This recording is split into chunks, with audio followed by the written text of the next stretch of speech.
Are you thinking about buying a Coachman Freelander? Well, even if you aren't, you need to watch this. Hi everybody, it's Deb from Deb's RV Services and happy Sunday. This is a video you need to watch all the way till the end. I found so many things with this Coachman Freelander. So it's a 2017, my client hired me because she was going to live in this thing full time. And I'm so glad that she did, because what I found were so many red flags that she would have been in a world of hurt financially if she would have purchased it. First thing I found was a leak under the sink, and it wasn't just a leak, but it was rot. So this is the second Freelander that I've inspected where I found the exact same leak in the same location. It was right under the sink with the plumbing. And that was actively coming down, so I made a note of that. But I also reached back, and what I always do, because I love my camera and my flashlight, I have to charge my flashlight up before every time I do an inspection because I burn this thing out looking at things. So I stick my flashlight back there and I'm going as far as I can. I'm looking in the depths of it, and I spot all this rot. So there had been a prior leak there, and I don't know how far the rot went. I look as far as I can. I'll even take my phone and I will put it on video mode, and I'll video in areas so that I can look down further and see if I can find anything. But yeah, this had been rotted out, and there was also stains on the piece of wood, the wood that covers that area. It was already, luckily it was already unbolted, so I just had to pull it out and there were stains on it. So that was really huge. Right off the bat, I saw the leak under the sink, and so that was huge red flag number one. The second major thing I found was when I went on the roof. So I did the roof check, and I noticed that the prior owner did update the sealant, which was a good thing, but there were a few spots that needed to still be corrected. But when I got to the front cap part, I noticed that the whole front cap was delaminated and wavy, and it went all across the trim.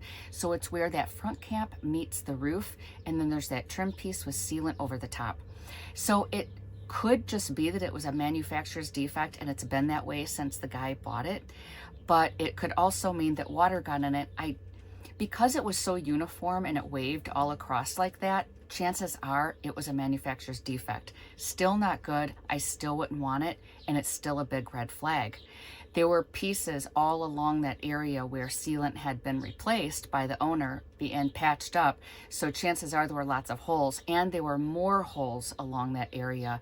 So there could have been water intrusion in there. I don't know, but it didn't look good. It didn't look put together correctly, so that would have been a big deal for me if I were purchasing this. If you're looking for a checklist so that you can go and do your own DIY inspection, subscribe to my monthly newsletter. All you have to do is go to my website, go down to the area where it says subscribe to my newsletter, and you will automatically be sent the free checklist in PDF form. The other thing I found was when I was looking at the rear wall itself, I noticed that the cargo door was loose and the lock mechanism was loose.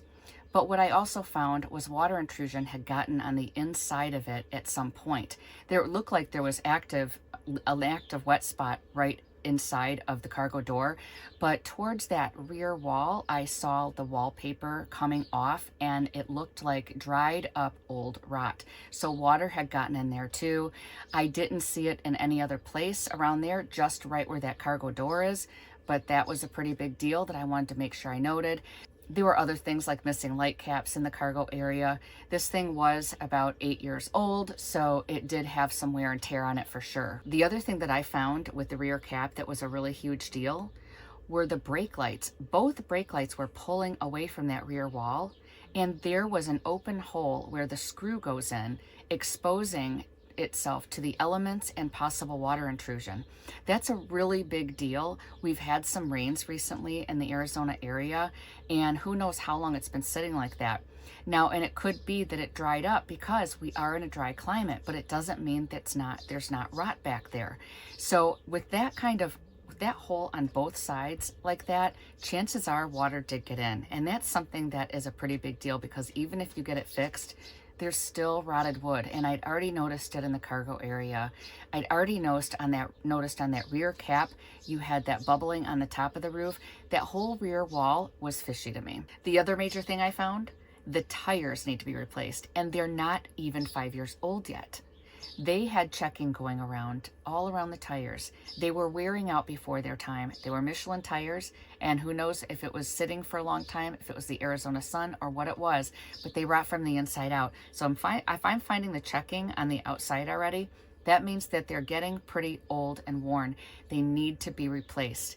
It's very important that all these life safety items get updated and replaced when it's time. And sometimes it has to be before the time.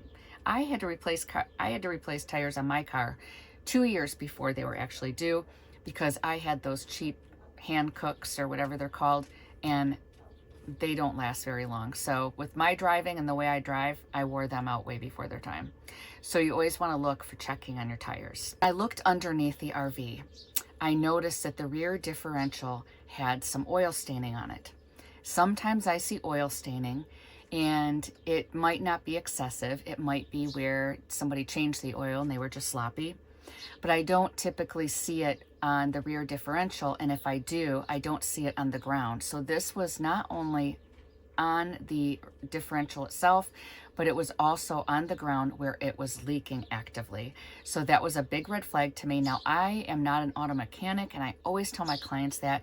So what I do in those cases is I say, please refer to an auto mechanic to further investigate to find out if there is a real issue or not. This RV also had outdated safety life items. There were expired propane and carbon monoxide detector. They need to be replaced every 5 years. It is super, super crucial that you do that. The smoke alarm was about 1 year from needing to get replaced, and you might as well go ahead and replace that fire extinguisher. Life safety items are a big deal, and I often find them not updated, and so it's really important that you do update them. It can really save your life. Other things I found were just fit and finish. There were drawers that were closed all the way and still showed a big half-inch gap. There were the shower door, when you open and close it, was really difficult. It just didn't open and close easily. I didn't like it. I wouldn't like it if I were a person that lived in that full time. It would drive me absolutely nuts. So the other thing is that you just notice things like the door, the fit and finish of the door.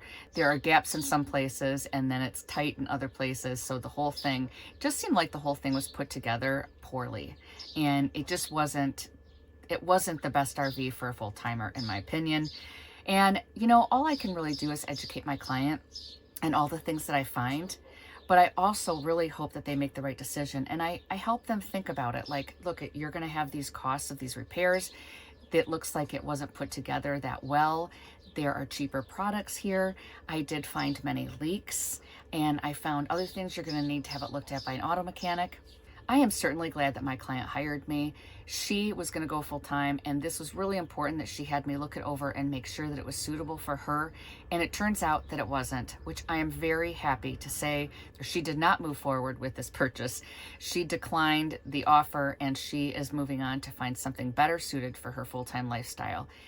Some of these RVs, the price might look good, the pictures may look good, but ultimately they're made very poor. They've had a lot of problems. This one had lots of water damage, lots of rot, and lots of areas where there could have been a possibility of water damage. And with that wavy roof and all that other stuff, would you have bought this RV? If you would like to book a one-on-one consultation with me, you can do that with my link below through Calendly. You can book a 30-minute or a 60-minute appointment.